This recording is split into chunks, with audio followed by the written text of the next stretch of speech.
Le premier verset qui va nous servir de texte de base, c'est le verset de Jean chapitre 14. Jean 14, on va lire un verset, le verset 15. On peut prendre aussi le verset 21, parce que les deux sont complémentaires. Jean chapitre 14, versets 15 et 21. Et nous allons compléter ce texte avec un deuxième texte. Mais lisons d'abord Jean chapitre 14, verset 15. Il est écrit ceci. Si vous m'aimez, gardez mes commandements. Si vous m'aimez, gardez mes commandements. Et au verset 21, il est écrit ceci. Celui qui a mes commandements et qui les garde, c'est celui qui m'aime. Et celui qui m'aime sera aimé de mon Père. Je l'aimerai et je me ferai connaître à lui. Et nous allons prendre un deuxième texte dans le livre de 1 Jean chapitre 2. On va lire les versets 15 à 16. 1 Jean chapitre 2 verset 15 dit ceci. N'aimez point le monde ni les choses qui sont dans le monde. Si quelqu'un aime le monde, l'amour du Père n'est point en lui. Car tout ce qui est dans le monde, la convoitise de la chair, la convoitise des yeux et l'orgueil de la vie, ne vient point du Père, mais vient du monde. Alléluia. Ici, nous voyons qu'il y a un thème qui revient, c'est le thème de l'amour. C'est le thème de l'amour. Et ici, Dieu nous montre deux orientations vers lesquelles notre amour peut se porter. La première orientation ou la première direction, c'est l'amour qui nous conduit vers Dieu. Ou encore l'amour envers Dieu, ou encore l'amour de Dieu, ou encore l'amour pour Dieu. Voyez le français un peu très pauvre. Parce que quand on dit l'amour de Dieu, il peut porter confusion. Mais là, quand nous parlons de l'amour de Dieu, en fait, c'est l'amour que nous avons pour Dieu. Voilà pourquoi on peut dire l'amour pour Dieu, ou encore notre amour pour Dieu, ou encore notre amour envers Dieu. À ne pas confondre avec l'amour de Dieu, c'est-à-dire l'amour que Dieu a envers nous. Parce que Dieu a aussi un amour pour nous. Alors nous aussi en retour, nous devons avoir de l'amour pour Dieu. Donc ce matin, nous ne parlerons pas de l'amour de Dieu, c'est-à-dire l'amour que Dieu a envers nous, mais nous allons parler maintenant de l'amour que nous devons avoir envers Dieu. C'est de ça dont il s'agit. Parce que dimanche dernier, nous avons parlé de l'amour de Dieu. Et nous avons vu que l'amour de Dieu, c'est la manière avec laquelle il nous a aimés. Nous avons montré et nous avons vu au travers de la parole de Dieu que lorsque la parole de Dieu parle de l'amour de Dieu envers le monde, c'est la manière avec laquelle ou c'est la façon dont Dieu nous a aimés. Alors quelle est cette manière-là? Nous l'avons déjà vu, c'est juste un petit rappel pour nous permettre de rentrer pleinement dans ce que nous allons lire ce matin. Cet amour-là s'est manifesté par sa mort pour nous à la croix. Et nous avons cité beaucoup de textes bibliques, on va pas revenir sur tout cela. Mais comme c'est un résumé, on doit seulement savoir que l'amour de Dieu pour l'humanité s'est fait voir aux yeux du monde lorsque Jésus-Christ est mort pour tous les hommes, afin de leur donner la vie éternelle. Donc l'amour de Dieu n'a pas été seulement théorique. L'amour de Dieu n'est même pas théorique. Je vais dire, l'amour de Dieu est pratique, palpable. Il y a des preuves. Il y a même des œuvres qui sont la manifestation de cet amour-là pour nous. Et cette œuvre-là, c'est l'œuvre de la croix. Bien aimé, à partir de là, nous avons vu aussi que notre amour doit être concret, palpable. Notre amour ne doit pas seulement s'arrêter à la bouche. Notre amour ne doit pas seulement se dire, notre amour ne doit pas seulement être au niveau de notre bouche pour dire non, moi je t'aime, j'aime ceci, j'aime cela, j'aime tel. Non, mais notre amour doit avoir des preuves palpables, visibles. Notre amour doit avoir des œuvres. Parce que ce sont les œuvres qui rendent vivant notre amour. De la même manière que notre foi doit avoir des œuvres pour la rendre vivante, il en est de même aussi pour l'amour. Notre amour doit avoir des œuvres palpables pour rendre cet amour-là vivant et agréable devant le Seigneur. Donc, en mourant à la croix pour nous, Dieu nous a montré son amour. Dieu nous a témoigné son amour. Dieu nous a manifesté son amour. L'amour de Dieu s'est manifesté à notre endroit par sa mort à la croix. Je reprends pour dire, Dieu nous a montré son amour. Dieu nous a témoigné son amour par sa mort à la croix. Dieu ne s'est pas seulement contenté de nous dire, je vous aime mes enfants. Non, il ne s'est pas arrêté à ce niveau, mais il est allé au-delà. Il a dit et il a accompli. Il a dit et il a prouvé. Il a dit et il a manifesté. Comment? En mourant à la croix pour toi et moi. C'est en cela que l'amour de Dieu s'est manifesté dans le monde en faveur de l'humanité. Ça, nous avons vu ça dimanche dernier. Et nous avons promis par la grâce du Seigneur de nous montrer maintenant l'amour que nous devons avoir vis-à-vis de Dieu. Toi et moi maintenant en retour, toi et moi maintenant en réponse à l'amour de Dieu, alors nous aussi on doit poser des actes, on doit aussi faire des choses. De la même manière que Dieu nous a montré son amour en faisant quelque chose, en posant un acte, toi et moi aussi devons donc poser des actes qui prouvent notre amour pour Dieu. Notre amour envers Dieu. On ne doit pas seulement se dire, oh Seigneur, je t'aime, oh Seigneur, je t'aime. Non, c'est bien de le dire, c'est très bien même de le dire. Mais ce qui serait parfait, c'est de témoigner maintenant cet amour-là par des œuvres, par des actes concrets, par des actes palpables que le monde peut voir. Parce qu'il est écrit dans le livre de Romains, chapitre, je crois 8, verset 18 ou 19, que le monde, vous voyez, le monde attend avec un ardent désir la révélation des fils de Dieu.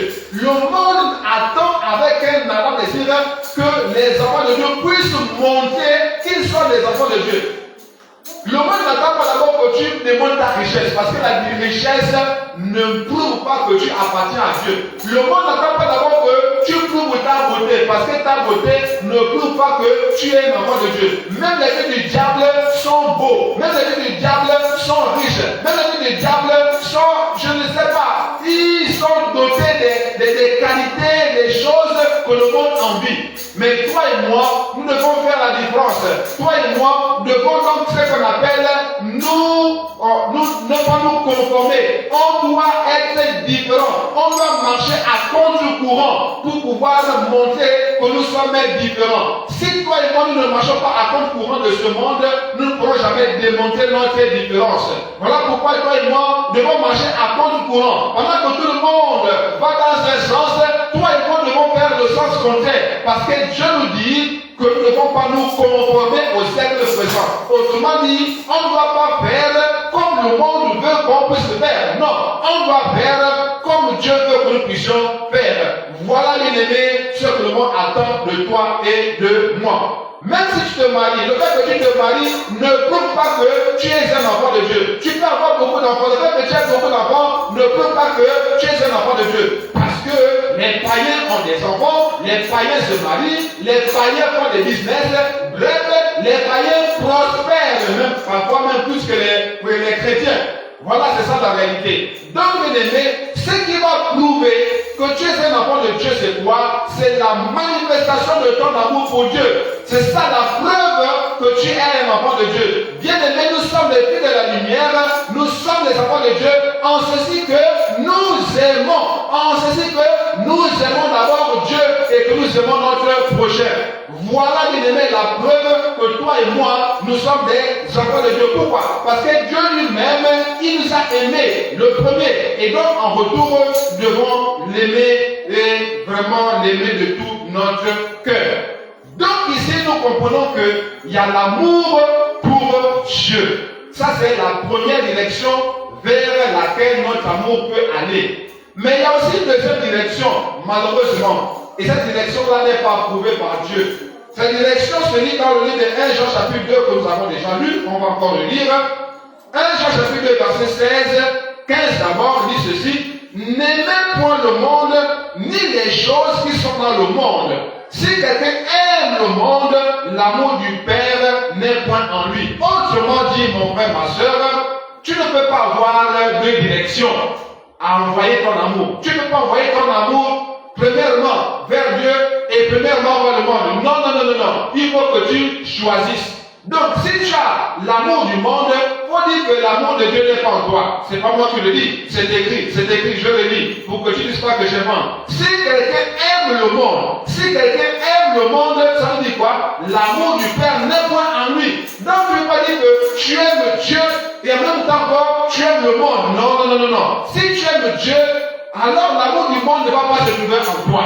Tu ne vas pas être attaché au monde. Tu ne vas pas être attaché aux choses du monde. Si réellement l'amour que tu as là, c'est vraiment pour Dieu, si véritablement l'amour de Dieu est en toi, si vraiment tu aimes Dieu de tout ton cœur, de toute ton âme, de toutes tes forces, comme il le dit dans sa parole, dans ton cœur là, il n'y aura que cet amour là. Dans ton cœur là, il y aura que cet amour là. Parce qu'il ne peut pas avoir deux amours en toi. Non, non, non, non, non. Il ne peut pas avoir deux amours en toi. C'est faux, mon frère. Il ne faut pas que tu te laisses tromper. Tu dois savoir seulement une chose. Si tu aimes encore le monde, si tu aimes encore les choses du monde, et si tu es encore attaché aux choses du monde, la vérité c'est quoi? C'est que l'amour de Dieu n'est pas en toi. C'est-à-dire que tu n'aimes pas Dieu. Tu crois aimer Dieu. Ou tu as l'impression que tu aimes Dieu. Mais en réalité, tu n'aimes pas Dieu. Pourquoi? Parce que quand tu aimes Dieu, il n'y aura plus de place pour l'amour du monde. Parce que ton amour doit se aller dans une seule direction. Dans une seule trajectoire. Pas dans deux directions différentes. Non. Bien aimé. Dans le monde, on dit toujours quoi? Qu'on ne peut pas poursuivre deux lièvres à la fois. Même le monde déjà te le dit. Alors, pourquoi est-ce que tu veux contester avec le Seigneur? Quand la parole de Dieu te dit que l'amour du monde en toi là, efface l'amour de Dieu en toi, c'est que c'est vrai. De la même manière que tu ne peux pas poursuivre deux lièvres en même temps, de la même manière aussi tu ne peux pas aimer et Dieu et le monde en même temps, ce n'est pas possible. Quand tu es dans cette position-là, il faut dire qu'en réalité, il n'y a pas encore l'amour de Dieu en toi. Parce que l'amour de Dieu en toi va te faire détester le monde. L'amour de Dieu en toi va te faire repousser le monde. L'amour de Dieu en toi va te faire détester le monde et tout ce qu'il renferme. C'est ça que Dieu demande, bien aimé. Voilà pourquoi toi et moi devons faire un choix. Nous sommes appelés à faire un choix. Nous sommes appelés à faire un choix, mon frère, ma soeur. Voilà pourquoi, depuis un certain temps, nous sommes en train de développer la thématique suivante. Ce qui vaut mieux. Nous avons compris que ce qui vaut mieux signifie ce qui est préférable. Ce que nous devons choisir. Parmi deux choses, il faut choisir une. Et bien évidemment, nous sommes d'accord que toi et moi, on ne peut choisir que ce qui est mieux. N'est-ce pas? De deux choses, forcément, tu vas choisir seulement ce qui est meilleur. Quand on te présente le pain et les gâteaux, entre les deux, tu vas choisir ce qui est meilleur pour toi. Ça, c'est clair. Tu ne vas pas prendre les deux en même temps. On te demande de choisir entre le pain et les gâteaux. Quand tu regardes le pain, tu regardes le gâteau, tu te dis non, moi je préfère le pain. Vous voyez? Donc, ce qui vaut mieux, c'est quoi? C'est ce qu'on préfère. C'est ce qui est mieux pour nous. C'est ce qui nous arrange le plus. C'est ce qui nous fait le bien le plus. C'est ce qui veut mieux. Et ici, nous voyons deux formes d'amour, ou deux directions où doit aller notre amour, ou, je veux dire, deux directions où notre amour a tendance à aller. D'abord vers Dieu et vers le monde. Non, non, non, non. On doit choisir entre les deux directions-là. Alors, qu'est-ce qui vaut mieux pour toi? L'amour envers Dieu ou bien l'amour envers le monde? Qu'est-ce qui est mieux pour toi? Parce que tu dois choisir. Nous sommes au stade où nous devons maintenant choisir. Nous sommes arrivés à un niveau où maintenant, c'est maintenant le choix. C'est le choix que nous devons faire. Ce n'est plus encore le moment de tergiverser sur deux positions. Non, tu dois faire le choix. Qu'est-ce qui vaut mieux pour toi, bien-aimé? Entre l'amour du monde et l'amour pour Dieu. Entre l'amour de Dieu et l'amour du monde. Qu'est-ce qui est mieux pour toi? Qu'est-ce que tu vas choisir, mon frère? Qu'est-ce que tu vas choisir? Entre l'amour de Dieu et l'amour du monde. Entre les deux là, tu choisis quoi? Qu'est-ce qui est mieux pour toi? Qu'est-ce qui est préférable pour toi? Laisse-moi t'aider à choisir ce matin. Laisse-moi t'aider à choisir ce matin. Regarde. Nous sommes faits du corps, de l'âme et de l'esprit. Et le corps que tu vois là, c'est un corps qui a été tiré de la terre. Dès que nous allons mourir, il va repartir à la terre. Donc ce corps-là, mon frère, si tu perds ton temps à lui consacrer ton énergie, ton argent, tout ce que tu peux mettre là, ça va repartir à la poussière. Donc du coup, tu es en train de cultiver ce qu'on appelle la vanité. Pourquoi? Parce que ce corps charnel là va repartir à la vanité, va repartir à la terre, et la terre elle-même sera détruite. Ça va disparaître. Maintenant, il y a quelque chose qui est très important, qu'on ne voit pas, mais qui est en toi. Et qui en réalité, c'est ce qui fait même ta personnalité. C'est en réalité toi. Ton véritable toi, ce n'est pas ce corps-là qu'on voit. Ton véritable toi, c'est en réalité, c'est celui qui est au-dedans de toi. C'est ce qu'on appelle l'homme intérieur. Ou encore, c'est ton âme. C'est ton âme qui est ton véritable toi. Et ton âme là, on ne le voit pas. Et ton âme aussi a un corps. Et le corps de ton âme a la forme de ton corps physique. Donc mon âme à moi par exemple a aussi la même forme que ce corps que vous voyez là. Maintenant les gars, c'est ce qui se passe. Lorsque ton corps charnel commet ce qui est mal, ça impacte ton corps spirituel ou encore ça impacte ton âme. Donc si tu voles, c'est ta main qui a volé, ce n'est pas ton âme.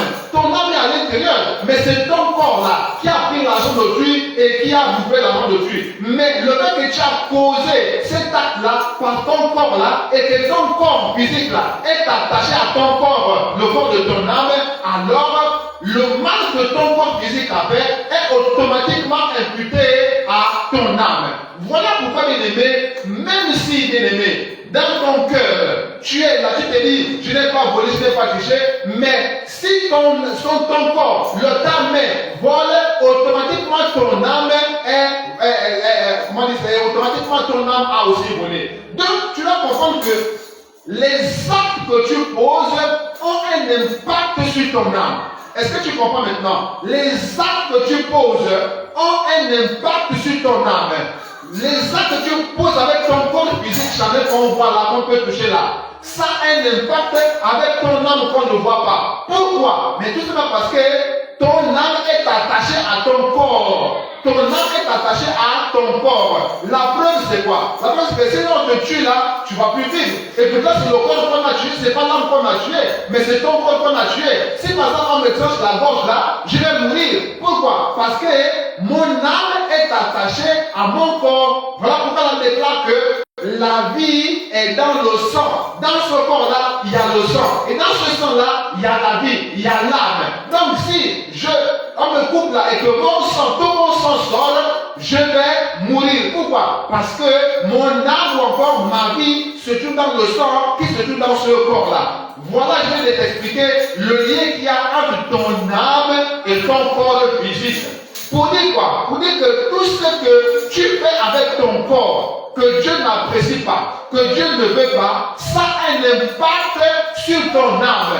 Donc, ceux qui pensent que Dieu ne regarde qu'au cœur se trompent. Dieu ne regarde pas qu'au cœur, mon frère. Dieu regarde aussi à ton corps. Dieu regarde aussi à ce que tu fais avec ton corps. Parce que ton corps et ton âme sont attachés par un lien invisible. On appelle ça le cordon d'argent. Donc, une fois que tu pêches avec ton corps, ça veut dire que c'est ton âme aussi qui a péché. Une fois que tu pêches avec ton corps, c'est ton âme qui a aussi péché. Quand tu te suis dans ton corps, c'est ton âme aussi que tu suis. C'est ça la vérité. Il faut qu'on dise la vérité pour qu'on puisse demander la grâce du Seigneur.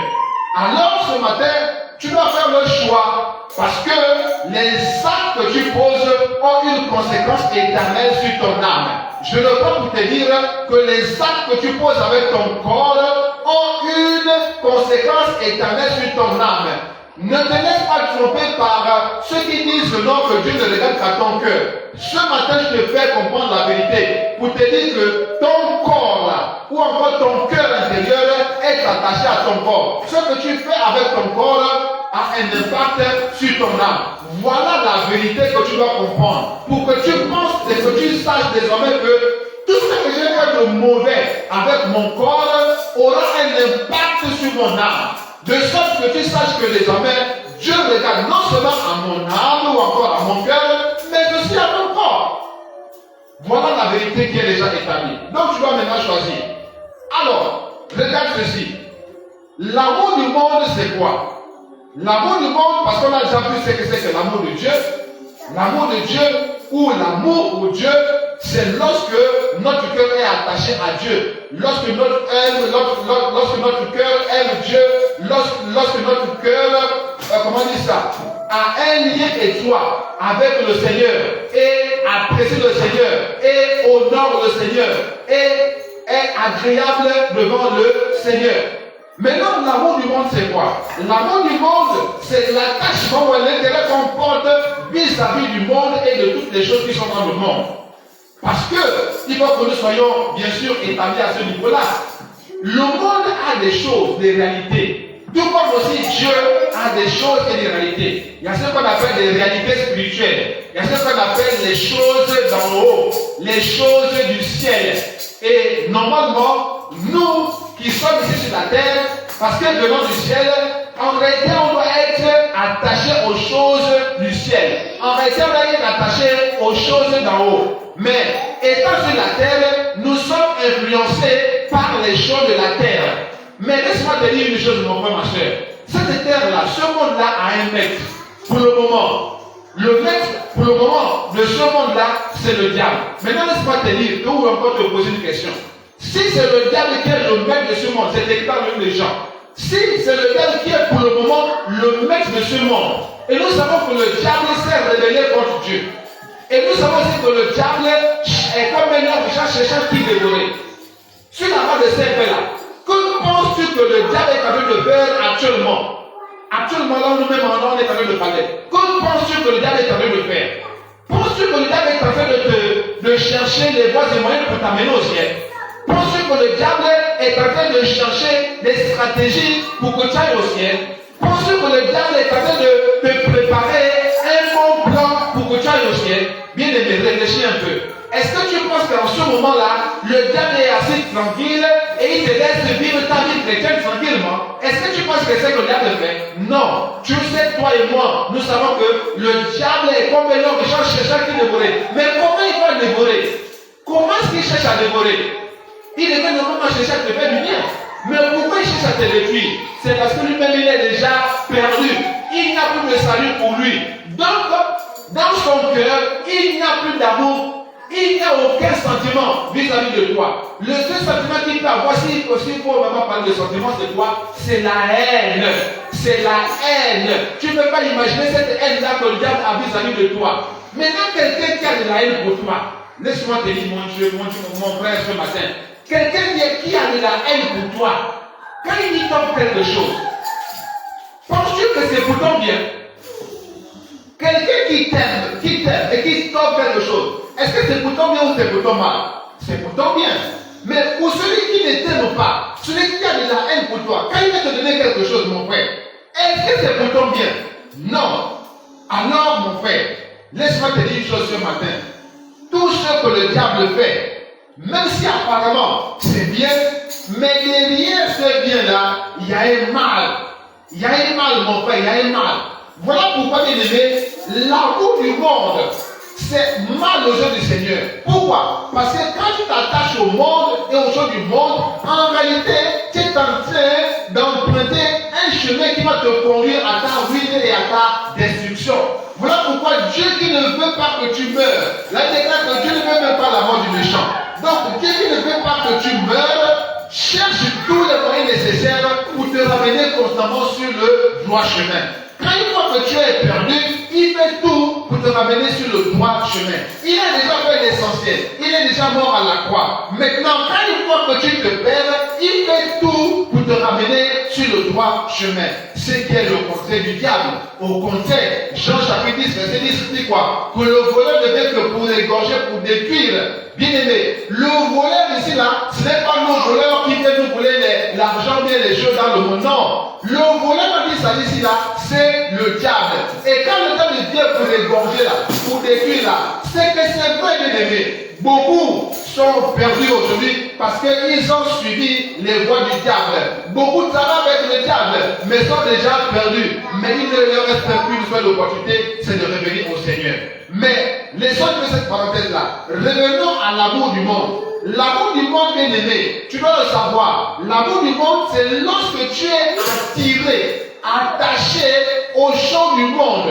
L'amour du monde en toi, tu vas le remarquer, c'est lorsque tu as du mal à te tourner vers le Seigneur, que tu as du mal à servir le Seigneur, que tu as du mal à marcher avec le Seigneur, que tu as du mal à obéir à la voix du Seigneur, que tu as du mal à servir le Seigneur, parce qu'en réalité, tu es appelé à servir le Seigneur. Mais quand tu as du mal à servir le Seigneur, quand tu as du mal à marcher selon les voies du Seigneur, quand tu as du mal à obéir à la voix de l'Éternel, quand tu as du mal à faire ce qui est bon, juste honorable, parfait devant le Seigneur, laisse-moi te dire, mon frère, ma soeur, c'est là la manifestation de l'amour du monde en toi. Alors, il faut que tu choisisses.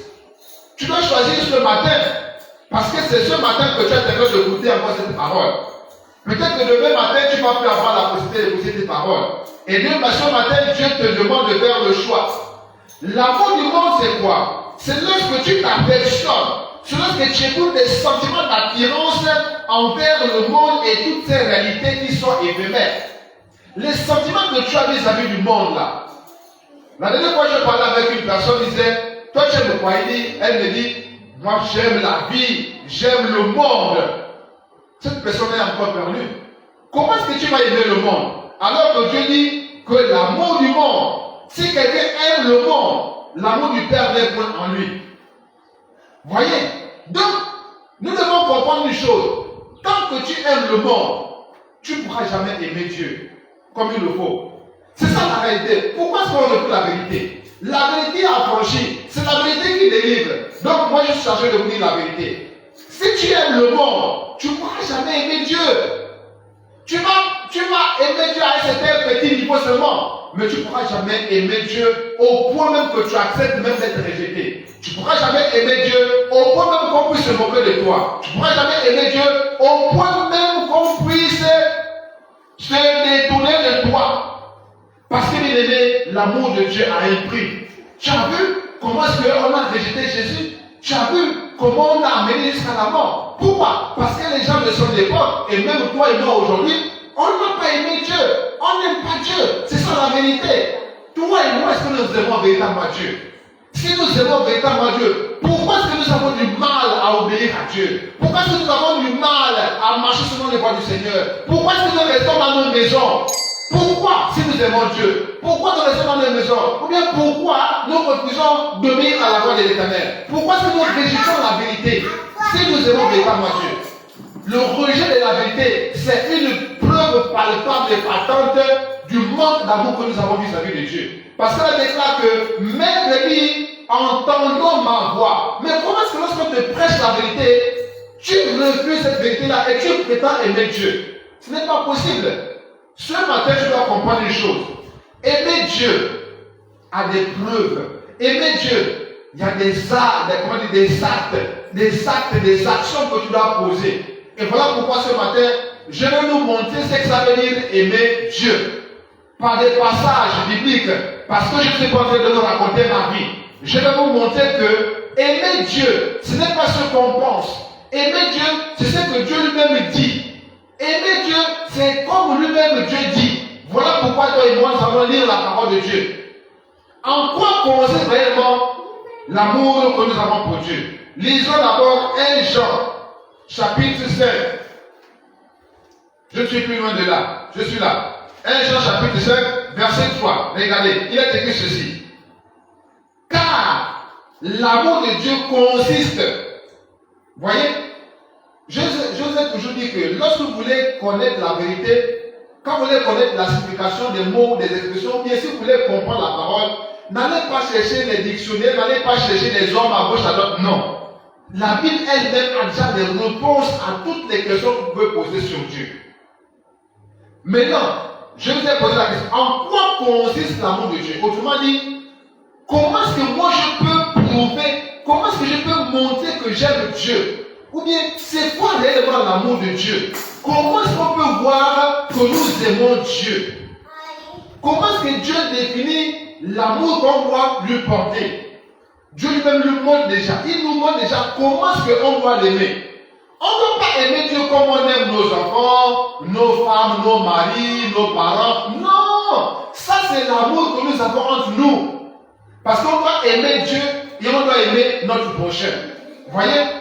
On aime Dieu et on aime notre prochain. La manière que nous aimons notre prochain, ce n'est pas la même manière que nous aimons Dieu. Dieu a une manière avec laquelle il veut que nous l'aimions. Dieu nous montre la voie par excellence de notre amour pour lui. Maintenant, regardons. 1 Jean chapitre 5, verset 3 nous dit, nous montre en quoi consiste l'amour. En quoi consiste l'amour de Dieu. C'est-à-dire notre amour pour Dieu. C'est-à-dire notre amour envers Dieu. Nous disons souvent que j'aime Dieu. J'aime Dieu. Ok. Maintenant, regarde maintenant. Quand tu dis que j'aime Dieu, regarde. Dieu dit quoi? Car l'amour de Dieu consiste à garder ses commandements. Et ces commandements ne sont pas pénibles. Ah non, quand Dieu parle, il sait pourquoi il parle. Il dit, car l'amour de Dieu consiste à garder ses commandements, et ces commandements ne sont pas pénibles. Quand tu dis souvent, ah non, vraiment là, ça c'est difficile. Alors, pourquoi est-ce que tu dis que c'est difficile? Alors que Dieu dit que ces commandements ne sont pas pénibles. Mais toi tu dis que c'est difficile de marcher comme ça.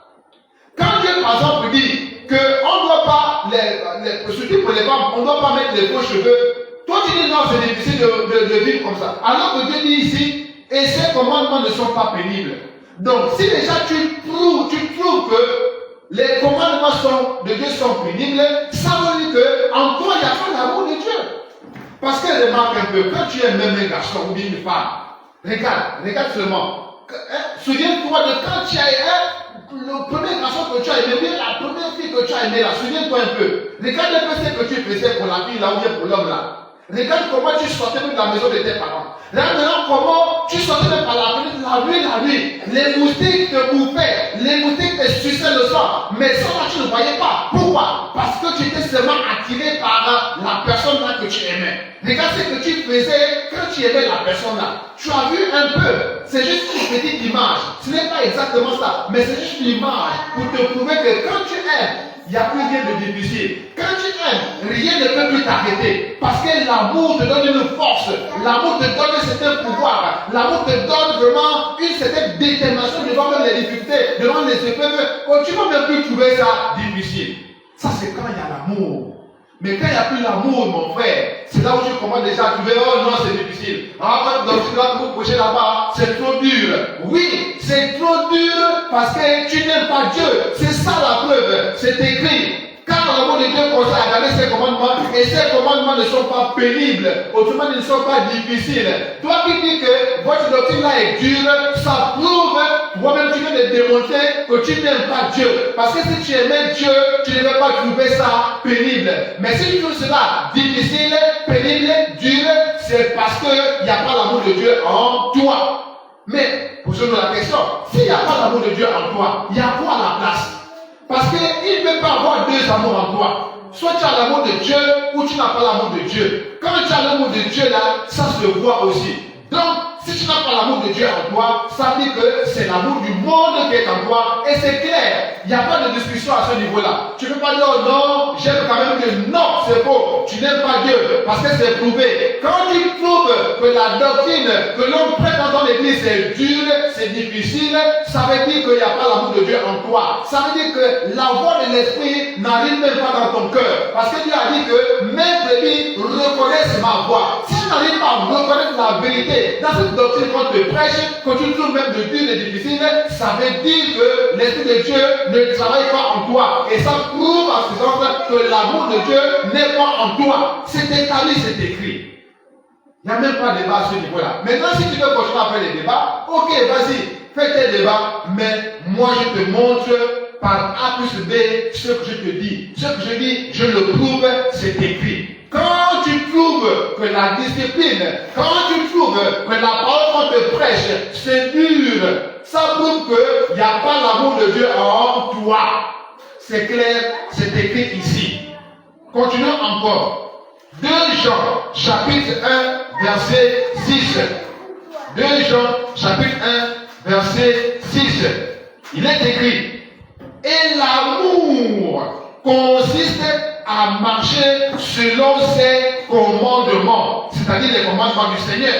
C'est là le commandement dans lequel vous devez marcher comme vous l'avez appris dès le commencement. Quel est ce commandement? C'est d'aimer Dieu. Le commandement que Dieu donne ici, là, c'est quoi? C'est d'aimer Dieu. C'est là le seul commandement qu'on devons marcher.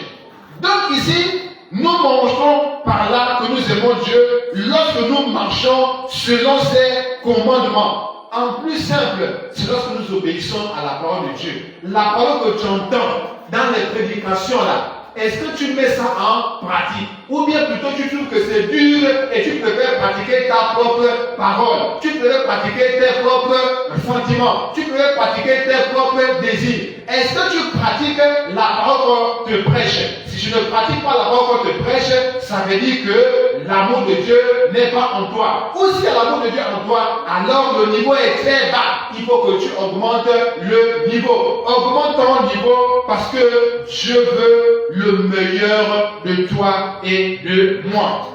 Pendant que l'amour du monde consiste à suivre le mouvement du monde, vous voyez, l'amour du monde consiste à suivre le mouvement du monde, c'est-à-dire être à la mode, se conformer au monde, être dans les tendances du monde. Bref, c'est suivre l'amour du monde. Ça, c'est l'amour du monde. Mais l'amour de Dieu consiste à suivre Dieu, à marcher selon Dieu, à marcher comme Dieu veut. Voilà les deux types d'amour qu'on voit ici. Alors maintenant, puisqu'il est question de choix, il est question de choix, mon frère. Il faut choisir entre deux choses. Et on a déjà montré que ce qui vaut mieux, c'est ce qui est préférable, c'est ce qui nous arrange. Qu'est-ce qui t'arrange, mon frère? L'amour pour Dieu ou l'amour pour le monde? Qu'est-ce qui t'arrange? Et je t'ai déjà montré, je t'ai déjà appris à faire le bon choix. Fais le bon choix parce que les actes que tu poses ont une conséquence éternelle sur ton âme. Donc, si tu fais le mauvais choix et que ton corps t'amène à faire le mauvais choix, ça veut dire que c'est ton âme qui a fait aussi des mauvais choix et ton âme aura bien sûr des conséquences éternelles. Alors, si tu fais le bon choix, ça veut dire que ton âme aussi aura fait un bon choix. Maintenant, tu dois choisir entre quoi et quoi? Tu dois choisir entre l'amour de Dieu, ou encore l'amour pour Dieu, encore l'amour envers Dieu, et l'amour pour le monde. Tu dois faire le choix entre les deux là. Je répète que tu dois faire le bon choix. Parce que ton choix va déterminer ta destinée. Les choix que tu fais aujourd'hui là vont déterminer ta destinée. Alors moi je te conseille de faire le bon choix. Fais le choix le meilleur. Et laisse-moi te dire, pour que tu puisses faire le bon choix, laisse-moi te dire que tu dois choisir ce qui est meilleur pour toi. Et ce qui est meilleur pour toi, ce n'est pas ce qui fait le bien à ton corps. Je reprends. Ce qui est meilleur pour toi, ce qui vaut mieux pour toi, le meilleur choix que tu dois faire, ce n'est pas ce qui fait du bien à ta chair, à ton corps physique là. Non, non, non, non. Fais le choix de ce qui fait du bien à ton âme. Est-ce que tu comprends? Même si ce que tu fais comme choix fait du bien à ton âme, mais ou cause du mal à ta chair, c'est préférable. Est-ce que tu vois? C'est préférable que tu fasses le choix de ce qui fait le bien à ton âme, même si ça fait le bien et le mal à ton corps ou encore à ta chair. C'est préférable. Parce que si tu fais le choix à ce qui fait bien à ta chair, mais détruit ton âme, tu auras fait le mauvais choix, même si sur le plan charnel, sur le plan physique, dans ce monde, tu es à l'aise. Regarde, la Bible déclare, à quoi ça sert de gagner le monde entier s'il faut perdre son âme? Est-ce que tu vois maintenant la différence? Donc ici, je te conseille de faire le bon choix. Et le bon choix, c'est quoi? Le bon choix va consister à faire ce qui est bien à ton âme. Ton âme qu'on ne voit pas, qui est à l'intérieur de toi. Ton homme intérieur. Tu dois faire les choix, tu dois poser des actes qui font du bien à ton âme. Fais le choix des actes qui font du bien à ton âme. Même si cela peut faire du mal à ta chair, c'est pas grave, c'est juste un mal passager. Mais préfère ce qui est mieux pour ton âme. Donc ici ce matin, tu dois faire le choix de ce qui fait le bien à ton âme. Voilà le conseil que moi je donne ce matin. Pourquoi? Parce que l'amour envers Dieu, en réalité, l'amour envers Dieu va rendre aisée la pratique de sa parole. Je me prends pour te dire que l'amour envers Dieu rend aisée la pratique de la parole de Dieu. Ou encore, quand tu as l'amour pour Dieu, quand tu vas développer l'amour pour Dieu, quand tu vas faire le choix, quand tu vas choisir d'aimer Dieu, de marcher avec Dieu, de faire la volonté de Dieu, ce serait plus facile pour toi justement de marcher avec Dieu là. Mais auparavant, il faut que tu fasses le choix. C'est le choix du cœur. C'est ton cœur que tu dois choisir. Bien aimé, c'est ton cœur. Parce que tant que tu ne fais pas les choses avec ton cœur, ces choses-là seront mal faites. Mais quand tu fais les choses avec ton cœur, elles seront bien faites. Parce que, bien aimé, rien de grand dans ce monde ne s'est fait sans passion.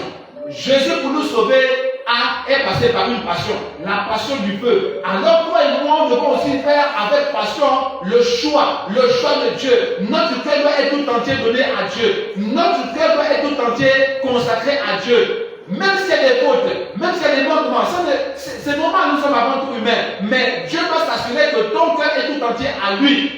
Malgré tes faiblesses. Pourquoi est-ce qu'on appelle David l'homme selon le cœur de Dieu? Est-ce que vous pensez que David était parfait depuis sa naissance jusqu'à sa vieillesse? Non. Ce qui déterminait, ou encore ce qui distinguait David, c'est que son cœur était totalement à Dieu malgré ses faiblesses, malgré ses manquements, malgré ses fautes. Son cœur était totalement donné à Dieu. Son cœur était totalement à Dieu. Son cœur était totalement à Dieu. Et il savait revenir à Dieu quand il péchait contre l'Éternel. Voilà ce qui a fait la différence. Et toi et moi, nous pouvons aussi faire cette différence-là aujourd'hui. Donc l'amour de Dieu, ou encore l'amour que tu as vis-à-vis de Dieu, va te donner la facilité à faire sa volonté. Alors que l'amour du monde va rendre cette volonté de Dieu là difficile. Voilà pourquoi beaucoup disent non, chez vous là-bas c'est trop dur. Non, si vous prêchez là-bas, est-ce que c'est même vrai? Quand tu dis ça, ça prouve simplement que c'est l'amour du monde qui est en toi. C'est tout. Ce n'est pas l'amour de Dieu qui est en toi. Soyons vrais, bien-aimés. Voyons les choses en face. L'amour de Dieu rend aisée la pratique de la volonté de Dieu. C'est ça. C'est écrit. On l'a déjà lu. L'amour de Dieu rend aisée la pratique de la volonté de Dieu. La pratique de la parole de Dieu. C'est clair, mon Dieu. Pourquoi est-ce que tu cherches à réserver à ce niveau-là? Autre chose. Si nous voyons un peu, avant d'aller là-bas, pour te prouver encore davantage que quand tu aimes Dieu, facilement tu vas obéir. Quand tu aimes Dieu, quand tu aimes vraiment Dieu, on a déjà compris, hein, c'est pas aimer Dieu dans les lèvres là, non. Quand tu aimes vraiment Dieu, ce serait facile pour toi d'obéir à Dieu. Je n'ai pas dit que tu seras maintenant la femme parfaite, ou bien l'homme parfait, que non, c'est pas ce que je vais dire. Hein. Je ne sais pas ce que j'ai dit. Hein. J'ai dit seulement que quand tu aimes Dieu, quand tu entends la vérité, tu auras la facilité de l'appliquer. C'est ce que je suis en train de te dire. Ça, c'est quand tu aimes vraiment Dieu. Mais quand tu es encore en train de chercher à aimer Dieu là, vraiment, c'est un peu difficile. Alors, le roi Akab n'aimait pas la vérité. Il n'aimait pas Dieu. Parce que déjà à côté de lui, il y avait une femme qui n'aimait pas Dieu, Jézabel. Et cette femme-là l'entraînait vers de faux dieux. Ce qui fait que le cœur d'Akab était loin de Dieu. Parce que son amour était sur sa femme et sa femme était avec le faux Dieu. Donc le cœur d'Akab était avec notre Dieu. Voilà pourquoi il faut faire attention aux femmes que nous épousons ou bien aux hommes que nous épousons. Parce qu'il en est clair que là où se trouve ton trésor, là, ton cœur est aussi là-bas. Donc si ton cœur est sur ton homme, ton mari ou ta femme que tu aimes et que ton homme ou ta femme est dans des choses, dans les idoles, ton cœur aussi sera dans les idoles. Faisons attention aux hommes et aux femmes que nous épousons. Akab a épousé une mauvaise femme et son cœur est tout entier parti vers les idoles que cette femme-là adorait. Donc Akab n'aimait pas Dieu. Il contestait même la voix de Dieu au travers de ses prophètes. C'est comme ça qu'un jour il va décider d'aller faire la guerre. Il va dire, ah non, Dieu est là, je vais pas aller faire la guerre sans pourtant que je ne pense la voix de l'Éternel. De temps en temps, parfois, on se tourne vers Dieu. De temps en temps, parfois, on se souvient de Dieu. Quand on est maintenant dans le besoin, c'est là maintenant on se souvient de Dieu. Mais attention mon frère, quand tu es habitué à ne pas écouter la voix de Dieu, même quand il va te parler, tu ne vas pas l'entendre, tu ne vas pas l'écouter, parce que tu vas penser qu'on est en train de te tromper. Tu vas penser que la personne qui te dit la vérité est en train de te mentir. Pourquoi? Parce que tu es habitué au mensonge. Tu es habitué à refuser la vérité. Et qu'est-ce qui va se passer? Parce qu'Akab était habitué au mensonge. Il aimait lorsqu'on le flattait. Il aimait qu'on disait mal les choses qui lui plaisaient. Qu'est-ce qui va se passer lorsqu'il a voulu demander le conseil de Dieu? Dieu n'était plus là, bien aimé. La déclare qu'il y a eu des esprits qui sont venus devant Dieu. Et Dieu a dit, comme Akab est tout traîtu, il n'aime pas écouter la vérité, il n'aime pas la vérité, alors je vais décider de le détruire. Qui va aller donc le tromper? Il y a un esprit qui s'est levé parmi tous les esprits qui étaient devant Dieu. Et cet esprit-là s'appelle l'esprit du mensonge. Bien aimé, le mensonge est un esprit. Quand tu vis dans le mensonge, ça veut dire que tu es dominé par cet esprit-là. Quand tu n'aimes pas la vérité, ça veut dire que tu es dominé par l'esprit du mensonge pour t'amener en enfer avec le diable. Revenons. Alors cet esprit-là est venu et il a dit que moi je vais aller et je vais tromper Akab. Je vais le séduire. Bien aimé, la séduction vient du diable. L'esprit du mensonge est un esprit qui travaille avec le diable. Le diable lui-même, dès le départ, a séduit Ève. Il a menti à Ève et Ève est tombée dans le péché. Bien aimé, quand tu n'aimes pas la vérité, tu seras toujours séduit. Tu vas toujours préférer le mensonge qu'on va te raconter à la vérité qu'on va te dire. Voilà pourquoi beaucoup aujourd'hui n'aiment pas la vérité. Pourquoi? Parce qu'ils sont déjà trempés dans le mensonge. Ils sont déjà enveloppés par le mensonge. Et donc, lorsqu'on leur prêche la vérité, ils trouvent que la vérité c'est le mensonge et le mensonge c'est la vérité. Ils confondent tout. C'est l'esprit de confusion. Donc, du coup, l'esprit est venu. Il est rentré dans toutes les bouches des prophètes, des faux prophètes qui tournaient autour d'Akab. Lorsqu'Akab a dit, est-ce que je dois aller en guerre? Ces faux prophètes-là, qui étaient déjà remplis de l'esprit du mensonge, ils ont dit, oh Akab, mon roi, tu es fort, tu es puissant, pas seulement tu vas gagner la guerre là. Mais lorsque Michée, le prophète de Dieu, qui lui disait la vérité, qui lui avait dit, ah, mon roi, si tu vas à la guerre là, tu vas mourir. Quand il a dit la vérité, qu'est-ce que Akab a dit? Oh, toi là, c'est faux, tu es un menteur. Ça, c'est le diable qui t'inspire. Tu es perdu, tu es possédé, tu es séduit, tu es trompé. Tout ce que tu dis là, c'est des sectes, c'est le mensonge. Tu es perdu, tu as besoin d'être enseigné. Voilà le mensonge du diable. Michée était un prophète de Dieu. Michée était appelé de Dieu. Michée voyait même les choses que les hommes ne voyaient pas. Michée avait vu le conseil qui s'était ce jour-là contre Akab. Mais quand Michée est venu dire à Akab que, ah, Akab, il ne faut pas partir en guerre. Est-ce qu'Akab a écouté? Non, parce qu'Akab n'aimait pas la vérité. Parce qu'Akab ne voulait pas entendre la vérité. Il était habitué à la flatterie de ses faux prophètes. Et quand ces faux prophètes ont dit, oh, Akab, pas, tu vas gagner la guerre. Il est parti. Il a écouté ces faux prophètes-là. Il n'a pas écouté la vérité. Et quand il est parti, qu'est-ce qui est arrivé par la suite? Il est mort. Pourquoi il est mort? C'est parce qu'il a refusé la vérité. Donc, pour te dire ce matin, bien aimé, que l'esprit du mensonge, c'est l'esprit qui va te conduire à ta perte. Pourquoi? Parce que tu n'aimes pas la vérité. Mais pourquoi tu n'aimes pas la vérité? Mais c'est parce que tu n'aimes pas Dieu. C'est parce que tu n'aimes pas Dieu. Quand tu n'aimes pas Dieu, tu ne pourras jamais aimer la vérité. Tu vas la rejeter, tu vas la repousser. Parce que oui, c'est ce que l'amour du monde fait dans le cœur de ceux-là qui aiment le monde. Quand tu aimes le monde, tu vas rejeter la vérité même lorsqu'on va te la prêcher. Même si c'est quelqu'un que tu connais, que tu aimes bien, qui va te prêcher la vérité, mais à cause de l'amour du mensonge qui est déjà en toi, à cause de l'amour du monde qui est déjà en toi, tu vas rejeter cette vérité-là. Et à la fin, si tu ne te réponds pas à temps, si tu es comme Akab, têtu jusqu'à la fin, tu vas mourir et tu vas aller en enfer. Pourquoi? Parce que tu n'as pas aimé la vérité pour la recevoir lorsqu'on te l'a dit. La vérité va toujours faire mal. Oui, parce que quand la vérité vient, c'est comme pour penser une blessure. Quand tu t'es blessé, mon frère, et que tu te soignes souvent, est-ce que ça ne fait pas mal? Est-ce que la blessure ne fait pas mal? Mais pourtant, il faut dire que tu supportes ce mal-là pour que la plaie guérisse, non? Mais c'est la même chose avec la vérité. Pourquoi veux-tu que quand la vérité vient, ça te fait du bien? Non, ça fait du bien à ton âme, mais ça fait du bien à la chair. Mais comme toi tu es charnel, toi tu regardes seulement à cette vérité-là qui te fait mal. Comme toi tu es charnel et mondain, toi tu regardes seulement au mal que la vérité-là te fait, au lieu de regarder au bien que la vérité-là fait à ton âme. C'est parce que tu es charnel, voilà pourquoi tu t'arrêtes seulement au mal que ça te fait au niveau de ta chair. Dépasse la chair, mon frère. Rentre dans ce que tu es récemment, c'est l'âme que le Seigneur veut sauver. Ce n'est pas ton corps. Ce corps-là va partir à la poussière. Mais Dieu est mort pour ton âme. Alors reçois la vérité maintenant et sois délivré au nom de Jésus. Donc l'amour du monde va te montrer que obéir à Dieu c'est difficile. L'amour du monde va aussi même t'amener à rejeter la vérité. Voilà pourquoi, bien aimé, beaucoup aujourd'hui sont dans le mensonge. Pourquoi? Parce qu'ils n'aiment pas entendre la vérité. Ils n'aiment pas entendre la vérité, tout simplement parce que l'amour de Dieu n'est pas en eux. Ils croient aimer Dieu, mais en réalité, ils n'aiment pas Dieu. Pour terminer, mon frère, l'amour pour Dieu nous introduit dans son amour profond et plus intime. Je vais expliquer le plus simplement possible. Quand tu aimes Dieu, bon attends, je vais d'abord préparer un passage. Parce que moi j'aime toujours dire des choses avec les preuves. 15, Jean chapitre 15, verset 10.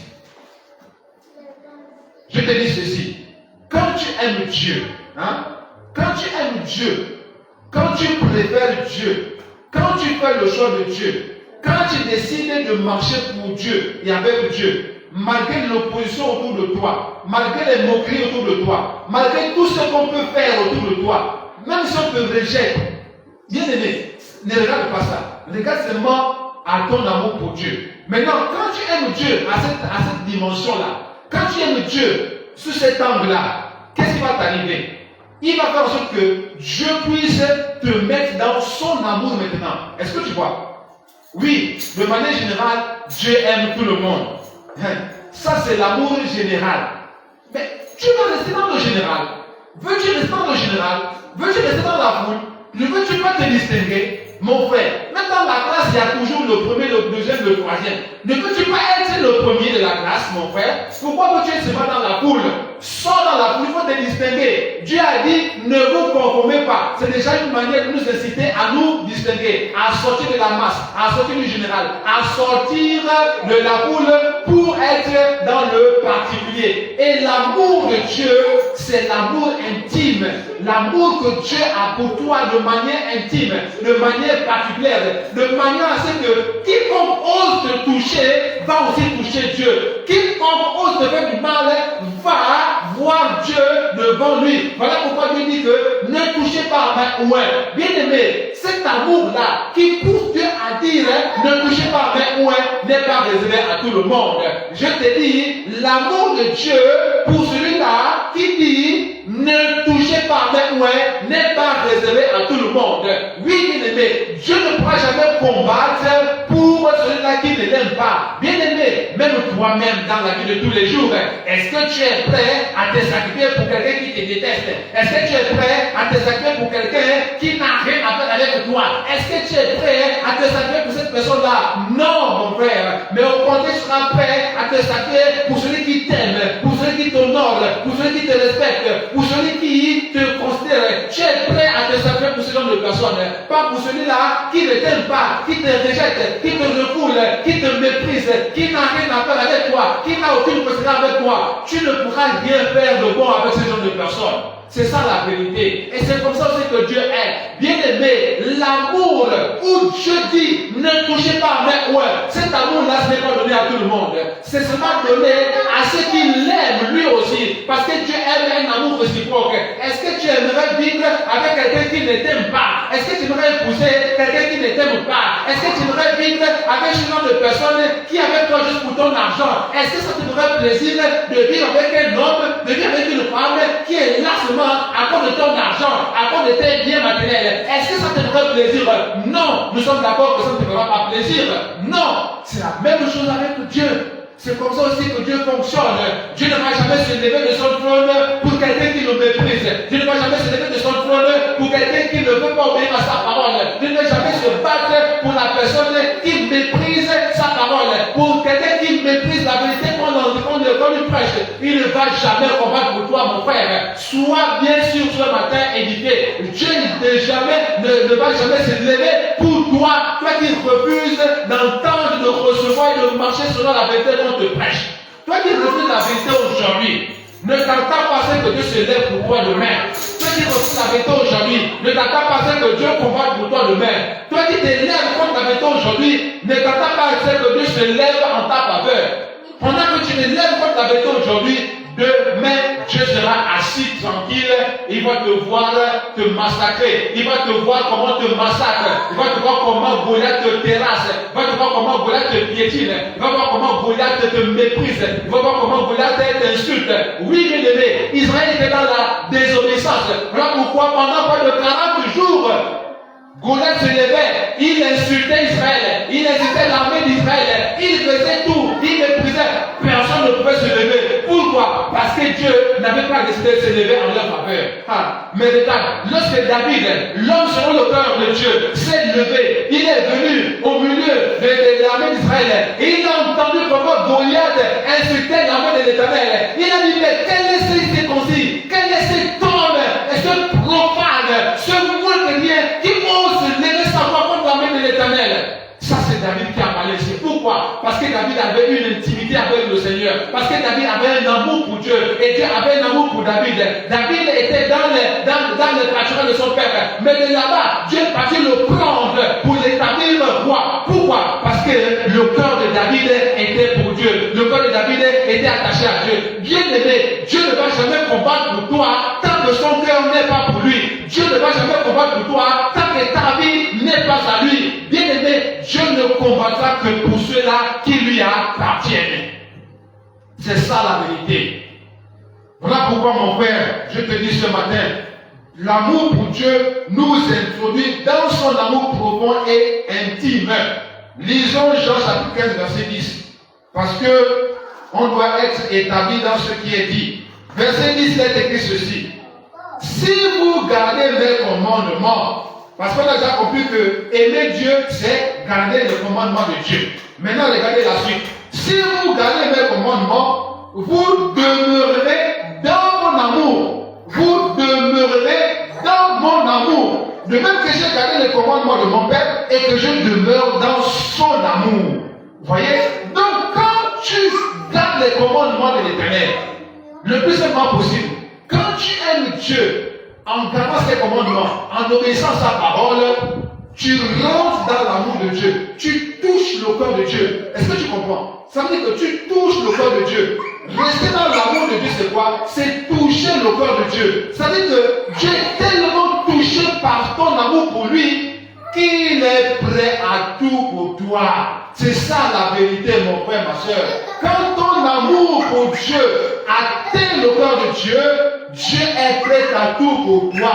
C'est quand tu aimes une personne et que la personne se rend compte que tu aimes, c'est à ce moment-là que la personne est aussi prête à tout pour toi. C'est ça la vérité, mon frère, ma soeur. Quand ton mari t'aime, il est prêt à tout pour toi. Quand ta femme t'aime, tu es prêt à tout pour ta femme. C'est vice-versa, c'est comme ça. Mais quand l'amour n'est pas là, il n'y a pas de sacrifice.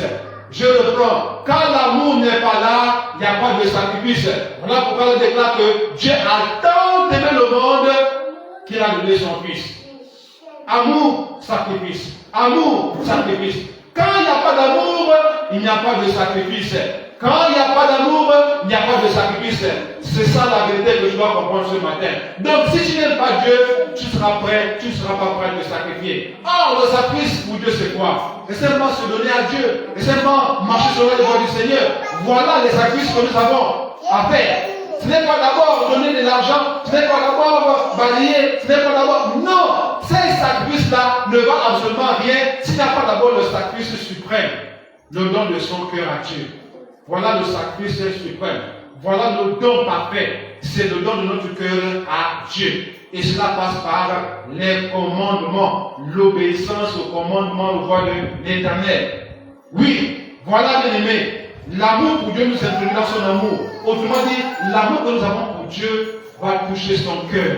Et alors, à ce moment-là, oh oui, mon fils m'aime. Oh oui, ma fille m'aime. Alors, ouvrez les yeux du ciel. Qui veut combattre mon fils?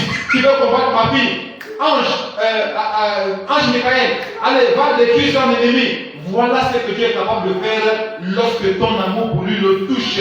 Oui, bien-aimé, lorsque ton amour touche quelqu'un, lorsque les actes que tu poses touchent le cœur de quelqu'un, regarde un peu la réaction de la personne. Tu vois, c'est la même chose, bien-aimé. Quand ce que tu fais touche le cœur de Dieu, bien-aimé, Dieu sera avec toi. Dieu sera pour toi. Et il va dire, ne touchez pas à mes poings. Oui, bien-aimé, Dieu sera capable de dire, ne touchez pas à mes poings. Pourquoi? Parce que quand il regarde ce que tu fais pour lui, quand il regarde ton obéissance à ta parole, il va dire, il va menacer tes ennemis. Il va dire, ne touchez pas à mes poings.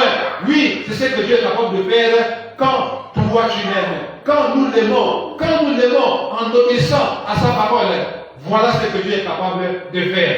Alors, il est question de choix, n'oublie pas. N'oublie pas qu'il est toujours question de choix. L'amour de Dieu nous introduit dans son amour. L'amour que nous avons pour Dieu nous introduit dans son cœur. Voyez, nous introduit dans son cœur. Nous touchons le cœur de Dieu. Nous touchons le cœur de Dieu. Nous touchons le cœur de Dieu lorsque Dieu voit notre amour pour lui. Oui, bien-aimé. Alors que l'amour du monde nous empêche de développer cet amour. Voyez, quand nous aimons le monde à la part de Dieu, ça fait quoi? Ça va effacer dans notre cœur l'amour qu'on doit normalement avoir pour le monde. Parce que n'oubliez pas, dans 1 Jean chapitre 2, verset 16, il est dit que celui qui aime le monde, l'amour du Père n'est pas en lui. Souvenez-vous de cela. Donc ça vient de prouver cela. Donc l'amour du monde fait quoi? L'amour du monde efface l'amour que tu devais développer pour Dieu. Plus tu aimes le monde, plus l'amour de Dieu sera effacé en toi. Donc ceux qui disent, oh non, j'aime Dieu, alors que leur cœur est dans les choses du monde, se trompent. Ils se trompent, bien-aimés. Ils se trompent, bien-aimés. Ils se trompent lourdement. Et l'ennemi est content quand c'est comme ça. Alors, on termine. L'amour du monde nous éloigne de Dieu en nous enracinant dans le monde et ce qu'il propose. L'amour du monde ne va jamais te rapprocher de Dieu. Non, au contraire. Pourquoi? Parce que l'amour du monde s'appuie sur les principes du diable. L'amour du monde s'appuie sur la force de la chair. Or, la chair ne peut pas hériter du royaume de Dieu. Ce n'est pas possible. Parce qu'on l'a vu, cela lui est impossible. Donc, si tu t'attaches au monde, ça veut dire que tu es en train de t'éloigner de Dieu. Et si tu restes là-dedans, dans ce monde-là, si tu restes dans cet amour du monde-là, tu meurs là-dedans, tu ne pourras pas voir Dieu. Or, il faut faire vraiment que nous puissions aller au ciel. Notre objectif, c'est le ciel. L'amour du monde attire la colère de Dieu sur nous. Jacques chapitre 4, verset 4 nous dit, l'amour du monde est inimitié contre Dieu. On l'a déjà même vu d'ailleurs. Alors, pour terminer, on va lire Romains chapitre 8, verset 16. Parce que nous sommes déjà à la fin. C'est le dernier texte que nous lisons. Romains chapitre 8, verset 7. Il est écrit ceci. L'amour de Dieu vaut mieux que tout, bien aimé. Romains 8, verset 7, il est écrit ceci. Car l'affection de la chair est inimitié contre Dieu. On peut même s'arrêter par là. Parce qu'elle ne se suit pas de la loi de Dieu et qu'elle ne peut même pas. L'amour de la chair, ou l'affection de la chair, ou l'affection des choses de la terre, ça crée en toi l'inimitié contre Dieu. Ça crée en toi la résistance vis-à-vis de la vérité. C'est ça que tu dois comprendre ce matin. Plus tu aimes le monde et les choses qui sont dans le monde, plus ton cœur sera fermé à la vérité. En fait, plus tu auras du mal à accepter la vérité. Donc si aujourd'hui tu as du mal à accepter la vérité qu'on te prêche, c'est parce que l'amour de Dieu l'amour du monde est en toi. Ce n'est pas moi qui le dis, c'est là. Romains 8, verset 7. C'est écrit, ce n'est pas moi. Donc, quand je parle comme ça, ce n'est pas pour condamner. Je dis seulement ce que dit la parole de Dieu, c'est tout. Je ne suis pas en train de te condamner. Non. Je veux seulement que tu comprennes comment est-ce que la parole de Dieu fonctionne. Je veux seulement que tu puisses comprendre ce que la parole de Dieu dit pour que tu fasses le bon choix. Pour que tu puisses prendre la bonne décision. Voilà mon rôle. Mon rôle, ce n'est pas de condamner. Donc, tu as compris qu'il y a un choix à faire. Et il faut faire le bon choix. Parce que nous sommes dans la grande thématique intitulée « Ce qui vaut mieux ». Alors, qu'est-ce qui vaut mieux pour toi? C'est ça la question finale. Elle a commencé, elle va terminer. Qu'est-ce qui vaut mieux pour toi? L'amour pour Dieu ou bien l'amour du monde? Mais tu connais les conséquences de chacun. Si c'est l'amour pour Dieu, il y a les conséquences. Tu rentres pleinement dans le cœur de Dieu et Dieu est avec toi et Dieu pour toi. Et Dieu est avec toi. Mais si c'est l'amour du monde, sache que tu seras éloigné de Dieu. Et si tu meurs là-dedans, tu ne pourras plus jamais voir Dieu. Alors, qu'est-ce qui vaut mieux pour toi? Choisis la bonne part. Parce que Dieu est mort pour que tu sois avec lui au ciel, au paradis. Que le Seigneur bénisse sa parole et que nous aide à faire le bon choix. Gloire à Dieu.